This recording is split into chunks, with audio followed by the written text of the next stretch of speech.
Hello again. The last video that I did was something that I had written over 2 years ago, I think, about 2 years ago. And that video was finally getting the courage to share it out loud. I had written one more thing during that period of time that I just found. Pardon me for I am sick and I feel like I cannot get warm, so I'm all bundled up and I'm indoors. So I'm going to share this second thing with you guys, and I haven't read it all the way through, so I don't know. Let's see how it goes. When I was a believer and learned someone I met or know doesn't believe in my God, my knee jerk reaction was a negative feeling about them, such as disappointment or fear for their soul that was not there before. The emotional reaction was always coupled with an absolute certainty something is wrong in their reasoning. I thought and felt what the Bible and Christian doctrine taught me to think about them. They must be mad at God or felt hurt by God. They are in rebellion and just want to sin. They were not taught the right way to God and have an error in their doctrine somewhere. Church people hurt them, and they're unable to make the distinction between what God says and humans' actions. They are simply a fool. Satan came as an angel of light and led them astray, or even demon possession. They are willingly choosing to go to hell. Or if they turned from God, they never truly believed in the first place. When I used to share my faith with non-believers, I would only listen to them to the extent that I needed to find the right words to rebut their ideas and prove them wrong. I was well versed in Christian apologetics. I never realized I was not actually listening to them in order to understand them. They were supposed to understand me. In nearly 40 years of my sure and committed beliefs, I framed who I am and my entire worldview through the lens of Christianity. I was studious, and still to this day, I often recognize that I know more about the Bible and Protestant Christian doctrine than the average Christian. This is a fact, not a boast. I wish I could get this stuff out of my head. I don't consider myself any more or less intelligent than an average person. It's just a fact that when one is thoroughly taught and painstakingly studies something for close to 4 decades, they know a great deal about it. I won't go into the questioning of my beliefs or specifically what I found, except to the extent that it conveys my personal experience apart from the theology. Just Mary's experience, period. I thirsted for healing and truth with the veracity equal to that of studying and living the Christian faith. I committed myself to being sure I was not basing my life on lies, no matter how painful it may be to let go of a comforting lie. For a serious Christian, a church family is their family. It's their community where they find belonging and acceptance. Their church building even has all the comforting smells of a sense of home and familiarity. A Christian's relationship with their God is the most valued relationship of all. Deeply personal, it is their father, best friend, and help in times of need. A Christian has constant dialogue in the form of prayer, where they talk to God as scripture pops into their heads to comfort and answer them. And as in my case, many Christians' immediate families are also believers. If a Christian were to step outside of the consensus beliefs, it drives a heartbreaking, impenetrable wall of misunderstanding between the closest of loved ones. I have just described what I ended up having to sacrifice. Losing some of these from my life went hand in hand with my process of committed seeking to be sure what I believed is actually true. Not to mention the sacrifice of feeling so many years and investments were wasted when I began to discover through evidence that my Christian beliefs were not true or right. Try to picture what it might feel like for a human to lose their best friend who was always with them, then also to lose their entire community. And with that loss went the sense of belonging and acceptance. Try to picture a great wall of misunderstanding and disapproval coming between a human and the people they love the most. The human is left largely to feel like an outcast. I am asking you to try picturing all this to illustrate how important it is to me to steer my life toward what evidence shows is right and true, no matter the cost. I did not take my Christianity lightly, nor do I now take my skepticism lightly. If I find something to be true, it doesn't matter how I feel, the lie has to go. And comforting lies are the most painful to shed. If I could go back and talk to my former self as a believer, my Christian self would have all or some of the knee-jerk explanations I described at the beginning. But now I see from both sides of the beliefs, inside them looking out and outside them looking in. None of the explanations fit.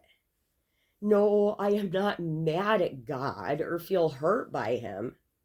I was definitely hurt by the theology and doctrines that claim he is real and what that should mean to me. And I did feel anger, and sometimes still do, as I vacillate through all the stages of grief over what I lost. I disbelieve because of evidence rather than an emotion of anger or hurt. Like Ben Shapiro says, facts don't care about my feelings. The lie has to go. I am also not in rebellion or caught up in some pleasurable sin I wish to continue. I fearfully and humbly sought out what's true. If anything, one of my very first reactions to uncovering lies in my belief system was heartbreak and a feeling of betrayal from having been so forcefully lied to. There was and is nothing resembling rebellion in any of this. Mind you, I started from a place of utter brokenness. I started from, let me assume I don't know anything for sure. How can I prove why I believe what I believe to myself? Can I, in fact, prove it at all to anyone? I have not been taught the wrong doctrines and just need my beliefs tweaked by coming at the Bible from a different angle, or I'm misunderstanding Old Testament versus New Testament. I have come to disbelieve Protestant, Catholic, Jehovah's Witness, and the other world religions that I've looked into that derive their beliefs from holy books. I disbelieve these in the same way that Greek mythology most likely is not true, due to lack of evidence, or that vampires or zombies most likely do not exist. There's just insufficient evidence. I am fully cognizant of the separation between the actions of a church member who is a gossip or a pedophile and what the Bible says.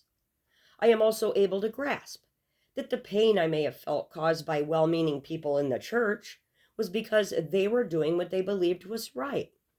The beliefs are the harm, not the sweet folks who obey the beliefs.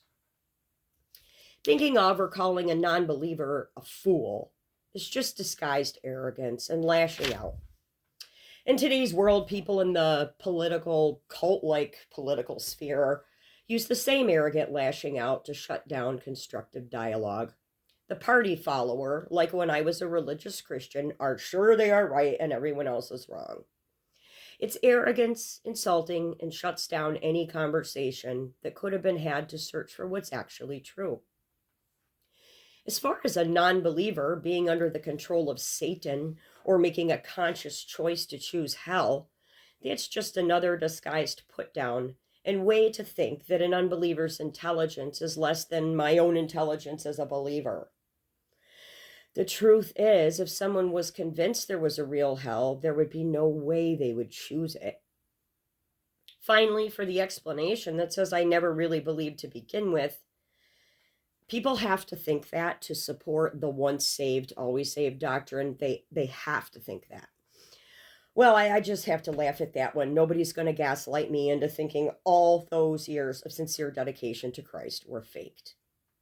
As I said before, when I was a Christian, I never noticed my knee-jerk thoughts about non-believers, nor doubted my beliefs to be possibly wrong. Now I know exactly why. There would have been no possible way for me to know the reason why, or that I was responding like I was, had I not made a purposeful attempt to question my core beliefs. From my very first honest questions, I was shocked to find a terrified inner voice scream and threaten me. No, don't you dare even think to question God. Blasphemy, you are risking hell for yourself.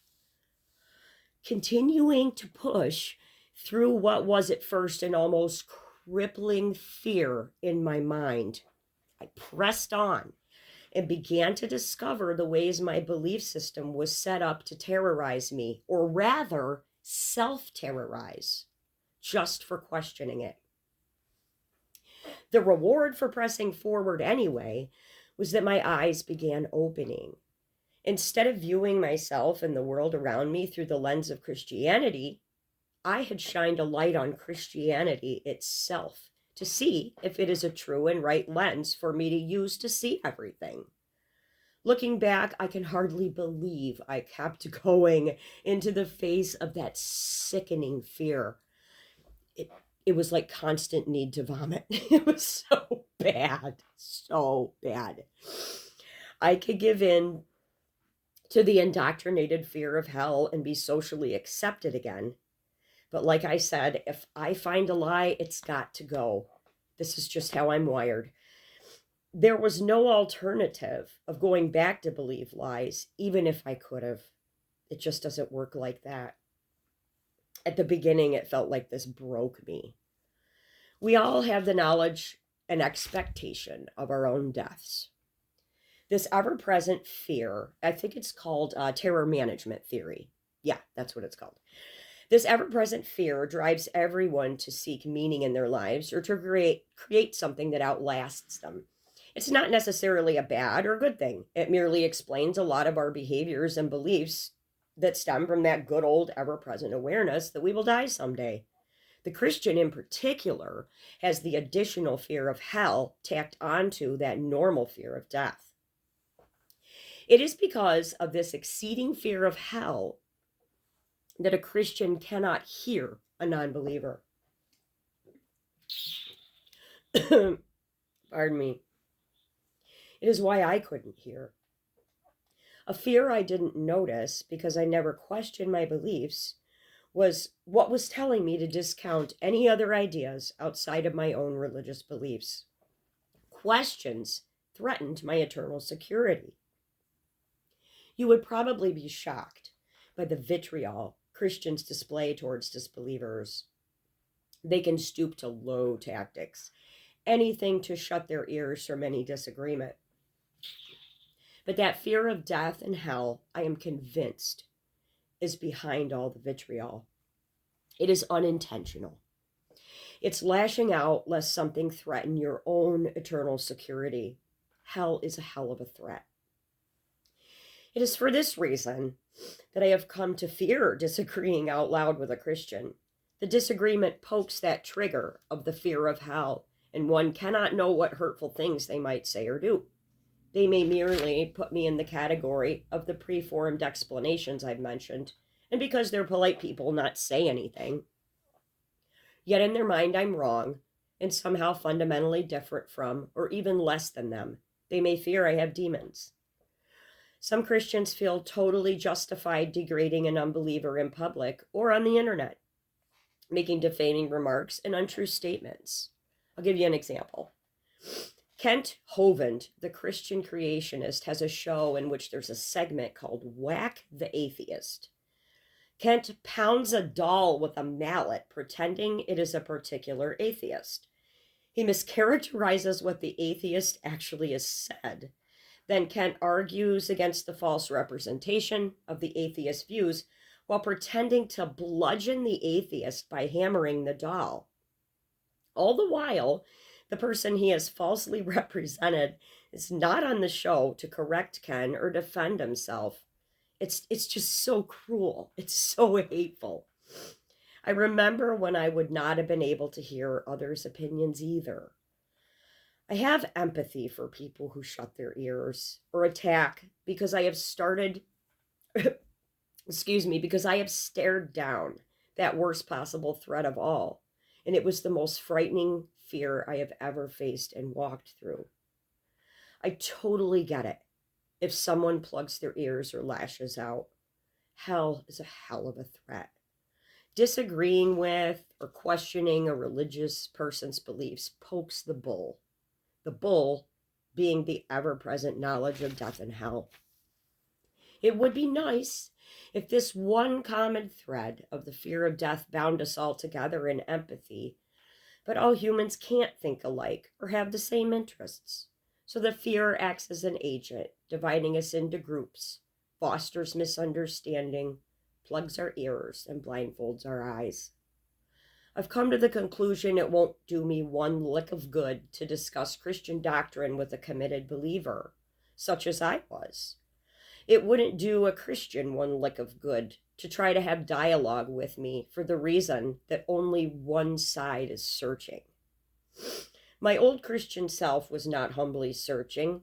I was right, and nothing would ever change my mind.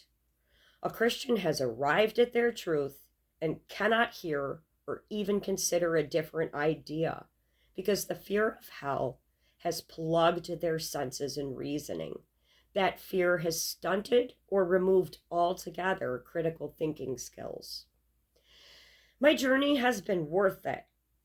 With each inner lie exposed, as I've discovered them in this now decade-long process, my life gets exponentially better. Basing life and the way I frame the world on lies hurts. Some lies even comfort a person temporarily, but at what cost? The cost of lies was too high for me. The fear of hell is a mind prison where a person self-terrorizes over normal, healthy life questions. Perhaps that itself is hell. It was for me. So I thank you guys if you've listened to this. I would like to apologize for being sick, but that's not something to apologize for, and I need to get over doing that crap. I love you guys. Have a good day.